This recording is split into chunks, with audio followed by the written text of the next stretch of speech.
સુરતના કતારગામમાંથી મળેલ નવજાત બાળકી મામલો પોલીસે ગુનાનો ભેદ ઉકેલ્યો છે। પોલીસે ડિલિવરી કરનાર મહિલા ડોક્ટર, રિક્ષા ચાલક અને બાળકીના માતા પિતાને ધરપકડ કરી છે। મુંબઈથી સુરત માત્ર ડિલિવરી કરાવવામાં આવી હતી।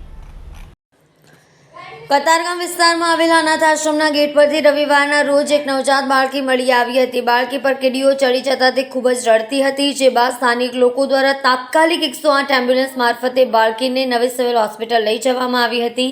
સાથે જ બાળકીના વાલી વારસને શોધી કાઢવા માટે પોલીસે ચક્ર ગતિમાન કર્યા હતા। આ અંગે ડીસીપી પિનાકીન પરમારે જણાવ્યું હતું કે ત્યજી દેવાયેલી બાળકીનું 2 દિવસની સારવાર બાદ મોત થયું છે, જે બાદ પોલીસે બાળકીના પરિવારની ધરપકડ કરી આગળની કાર્યવાહી હાથ ધરી છે।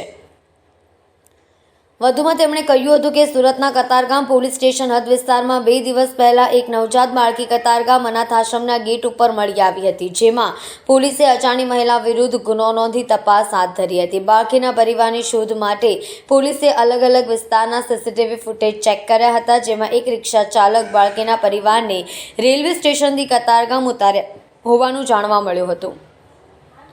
ડીસીપીએ જણાવ્યું હતું કે બાળકીના વાલી વારસ ખૂબ મૂળ મહારાષ્ટ્રના વતની હોવાનું તપાસમાં ખુલ્યું છે।